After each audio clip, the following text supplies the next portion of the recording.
દાંતીવાડામાં વિશ્વ યોગ દિવસની ઉજવણી કરવામાં આવી।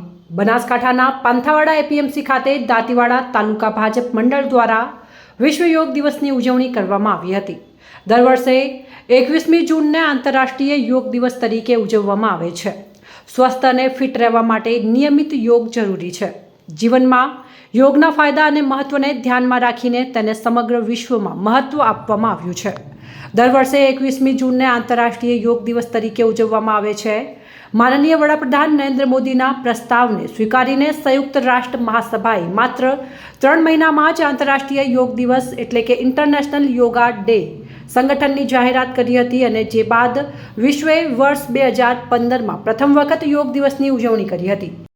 આજે અમારા દાંતીવાડા તાલુકામાં ભારતીય જનતા પાર્ટીના કાર્યકર્તાઓનો આજે યોગ દિવસ વિશ્વ યોગ દિવસ છે એ નિમિત્તે અહીંયા કાર્યક્રમ યોજાયો છે। અહીંયા પાથાવાડાના એપીએમસીના પ્રાંગણમાં બધા જ કાર્યકર્તાઓએ ભેગા થઈને યોગ દિવસનો યોગ કરીને અલગ અલગ પ્રકારના સૂર્ય નમસ્કાર અને અન્ય યોગો બધા કરીને બધાએ યોગ દિવસને મનાવ્યો છે। અને જે નરેન્દ્રભાઈ મોદીએ જે વિશ્વને યોગ દિવસનો એક ભેટ આપી છે એ ખૂબ જ આ વિશ્વ માટે અગત્યની છે અને લાભદાયી છે એવું બધાને લાગી રહ્યું છે।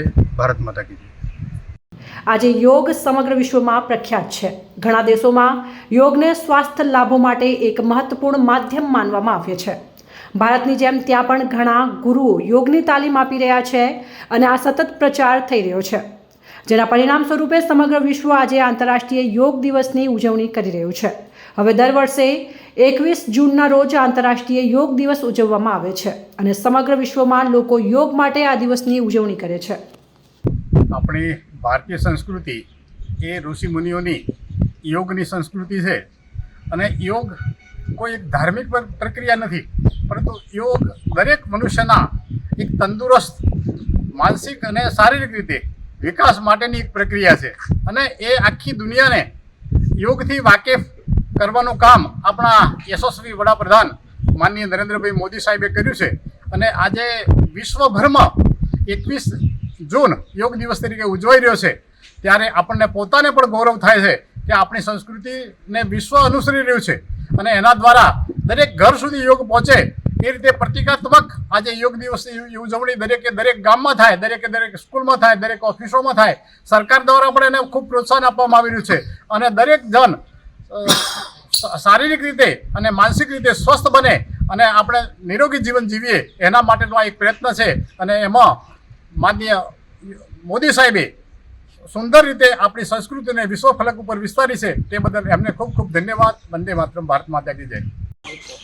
આજે 21મી જૂન સમગ્ર વિશ્વ કક્ષાએ નરેન્દ્રભાઈ મોદી સાહેબે આપેલી ભેટ યોગ દિવસ તરીકે ઉજવાય છે। આજે 10મો ઇન્ટરનેશનલ યોગ દિવસ છે અને યોગનું જીવનમાં ખૂબ મહત્ત્વ છે। યોગ ભગાવે રોગ અને એક રીતે દેખીએ તો શરીરને તંદુરસ્ત રાખવા માટે, મનને તંદુરસ્ત રાખવા માટે, શરીરને ખૂબ જ વ્યવસ્થિત અને સુદૃઢ રાખવા માટે યોગનું ઘણું બધું મહત્ત્વ છે। આપણે ઋષિમુનિઓની પરંપરા છે કે યોગ દ્વારા ઘણા બધા રોગો પર પણ કાબૂ મેળવી શકાય છે, શરીરને સારી રીતે રાખી શકાય છે, શરીરને બેડોળ બનતા પણ રોકી શકાય છે। માટે યોગના ઘણા બધા ફાયદા છે અને એ ફાયદાઓ વિશ્વ સ્તર સુધી પહોંચાડવા માટે દેશના યશસ્વી વડાપ્રધાન આજે નરેન્દ્રભાઈ મોદીએ આજથી 10 વર્ષ પહેલાં એની શરૂઆત કરી હતી અને આજે 10મો ઇન્ટરનેશનલ યોગા દિવસ તરીકે સમગ્ર વિશ્વમાં ઉજવાઈ રહ્યો છે। એક ભારત માટે એક યશસ્વી દિવસ છે।